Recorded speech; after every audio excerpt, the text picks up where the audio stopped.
Story recapped here. Today I'm gonna explain an adventure, comedy, and drama film called Seeking a Friend for the End of the World. Spoilers ahead, watch out and take care. On their way back home, Dodge and his wife Linda listen to a radio broadcast informing everyone that the last-ditch effort to save humankind has failed. Unfortunately, the 70-mile-wide asteroid called Matilda is set to collide with Earth in exactly 3 weeks. Despite the tragic news, Dodge tries to remain calm and just points out that they missed their exit. Because of this, Linda looks at Dodge in disbelief before running away without a single word, leaving him for good. With 21 days left until the asteroid hits, Dodge's life continues without a single blip in his routine because people react differently to tragedy. Some people even started offering assassination services for those who don't want to wait for the end of the world. While he's at the gym, Dodge watches a news update that cell services are dead while power and water are soon to be shut off as well. Nonetheless, Dodge still drives back to work despite traffic becoming worse than usual. At work, Dodge, who's an insurance salesman, attends a meeting where their company is just giving away upper management executive positions. Dodge and his co-workers all react differently to the situation, but it's obvious that they all feel hopeless. When he gets back home to his apartment complex, Dodge checks his mailbox but sees it empty. Then, when he goes to his unit, he hears someone vacuuming inside.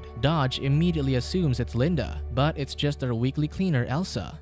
She greets him with a smile, so he asks her to stay to watch TV, but she politely refuses. Because of the current state of the world, Dodge tells Elsa not to come back next week, but she doesn't react well to the firing, so Dodge takes it back, thinking that Elsa might be oblivious to the asteroid situation, or she just doesn't want to think about it. Elsa then leaves but tells him that she'll be back next week. After being left alone, Dodge watches more updates and sees that airlines are no longer in service, and the final flight has taken off. The next day, Dodge goes to work with spider bites on his face. Then, a man jumps to his death and lands on Dodge's car, leaving him terrified. With 14 days left, Dodge goes to a party thrown by his friend Warren and his wife Diane.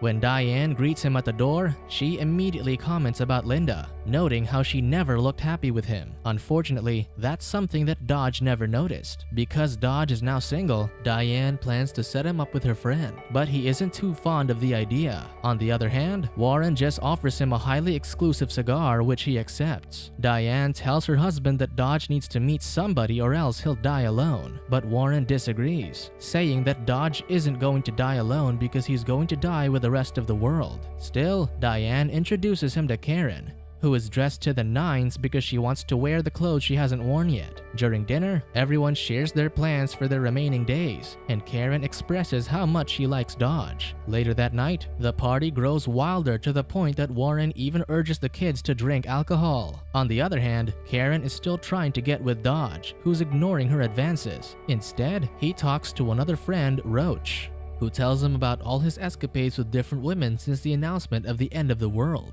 He even asks Dodge to have fun with him and Karen, but Dodge isn't into that kind of thing. Then, when his friends start doing hard drugs, Dodge chooses to hide in the bathroom. Moments later, Diane comes to check up on Dodge. Then, much to Dodge's surprise, Diane starts to kiss him, so he quickly pushes her away, pointing out that she's married to his friend. However, Diane disagrees, saying that nobody belongs to anyone anymore. Dodge ends up going home early to reminisce about his old life. He looks at a picture of him and his high school sweetheart, Olivia, and starts to play the harmonica. Then, suddenly, he sees a woman crying by the fire escape. When Dodge checks up on her, she immediately starts bawling in his arms despite not knowing him. As it turns out, the woman, Penny, is Dodge's downstairs neighbor. Aside from recently breaking up with her boyfriend, she also missed her flight and now has no means of getting back home. Dodge invites her in, so they introduce themselves to each other. After that, Penny takes a sip of Dodge's cough syrup with codeine and vodka, then offers him some weed, but he declines. Penny then tells him that the substance helps with her bad sleeping routine due to her hypersomnia, noting that she can sleep through the apocalypse. That night, Penny falls asleep on Dodge's couch. Sure enough, she doesn't wake up even when the television is playing loudly and Elsa is vacuuming in front of her. Dodge even pinches her nose, but Penny doesn't move an inch. Moments later, Penny wakes up, so Dodge walks her downstairs. As they arrive at Penny's place, she hands him his lost letters that mistakenly got put in her mailbox. box, noting that she kept them for years. Penny also asks Dodge about Linda, thinking that she's his roommate. She says she seemed so happy with her boyfriend, revealing that she used to bring a guy over to their apartment without Dodge's knowledge. Because of this revelation, Dodge goes back to his apartment and angrily disposes of Linda's belongings. He then goes to a park to drown his sorrows with a bottle of window cleaner. But despite the attempt to take his life, Dodge still wakes up the next day, only to find an abandoned dog tied to his foot and a paper that just says sorry. Going back home, he notices mayhem breaking out in the streets but ignores it. Moments later, while Dodge is watching the news about a massive riot, he reads the lost mail that Penny gave back to him and sees a confession letter from Olivia dated months ago. Then suddenly, a brick is thrown through his window from the riot outside.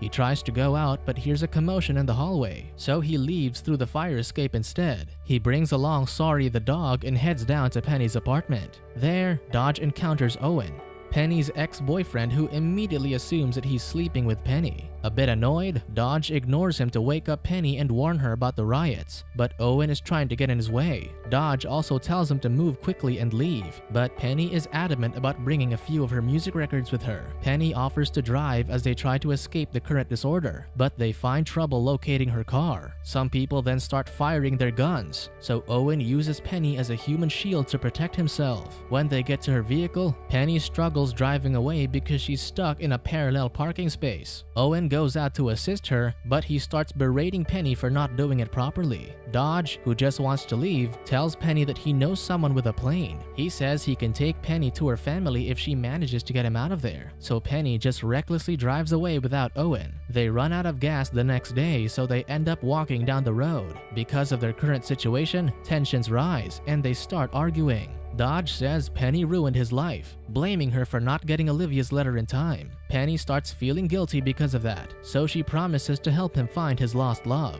She then hails an oncoming vehicle and asks the driver, Glenn, to take them to Somerset, and the kind man gives them a lift. On the road, Penny makes Glenn share his life story, so he confesses that he was planning on killing himself after learning about the end of the world. However, he mentions that doing that won't get him into heaven. Then, while Glenn is talking, Dodge notices that he has shovels at the back of his truck, which makes him suspicious. Moments later, Glenn pulls over to take a leak and invites Dodge to come with him, but he refuses. Then, Penny takes Sorry out for a walk when Glenn comes back. Once Penny is gone, Glenn tells Dodge to kill him quickly, thinking he's the hitman he hired. Dodge is confused at first, but they manage to resolve the misunderstanding. Unfortunately, it isn't long before the real assassin shoots Glenn in the neck and speeds off. When Penny comes back, they bury him using the shovels in the vehicle. They then decide to use Glenn's truck, but since they accidentally buried the keys with him, they have to dig him up again. As Dodge and Penny continue driving and getting to know each other, they come across a restaurant called Frenzy's. They then meet Darcy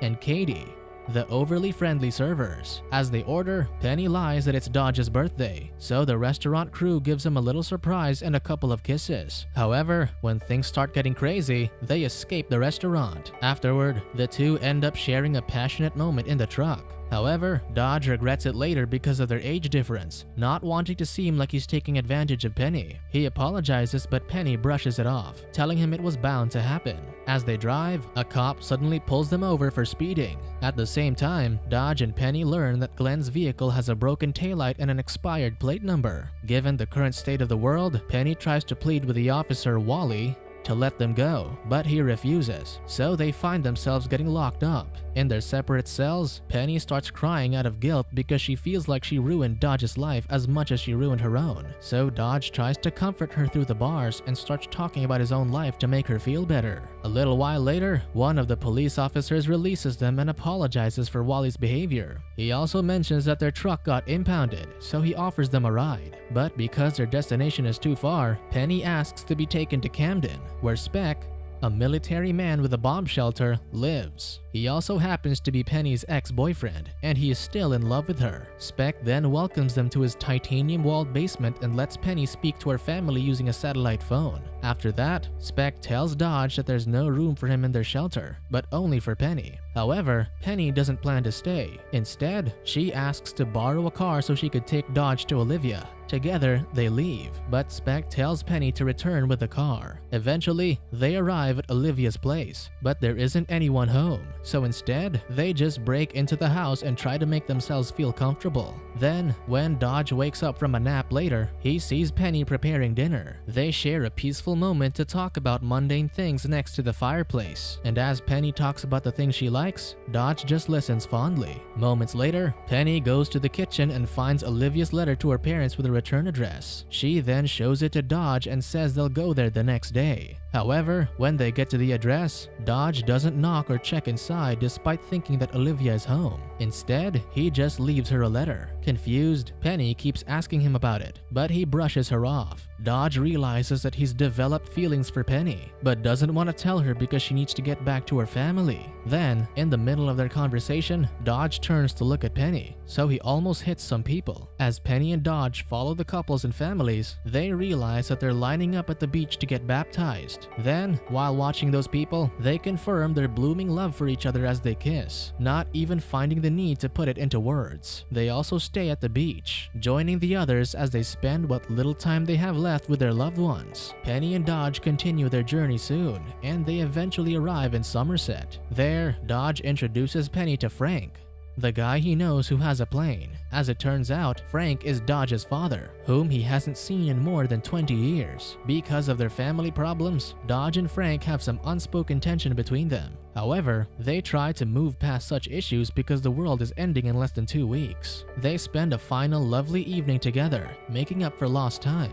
Then, when Penny finally falls asleep, Dodge carefully carries her to Frank's plane without even saying goodbye. But before leaving, Dodge confesses to a sleeping Penny that she's the love of his life. As Frank takes Penny back to England, Dodge returns home and finds a note from Karen, who's looking for him. He also finds Elsa cleaning his apartment, so he angrily tells her to leave and be with her family. However, Dodge takes back what he said when he sees how confused Elsa is, and she says she'll see him next week before leaving. Unfortunately, there is no more next week. As Dodge watches the final TV broadcast, the anchorman announces that the asteroid is arriving in exactly 16 hours. Because of that, Dodge goes down to Penny's apartment to spend his remaining hours there. He then starts listening to Penny's music records before lying down on the floor, waiting for the world's end. However, a few moments later, the power suddenly goes out. Sorry starts bothering Dodge, so he stands up to see what he wants. Then, he sees that Penny has returned for him, upset that he let her leave. As they reunite, Penny tells Dodge that she made Frank turn around when she woke up. They then lie down together, spending their final moments as Penny makes Dodge swear not to let her fall asleep. She also tells Dodge that she just wants to be with him, and of course, he feels the same way. To distract Penny, Dodge makes her talk about her childhood as explosions sound in the distance. Penny then cries in fear, but Dodge remains calm and tells her how madly in love he is with her. Dodge is just glad that he got to know Penny, and as they stare into each other's eyes, the asteroid finally hits. Subscribe to watch more videos like this. Turn on notifications.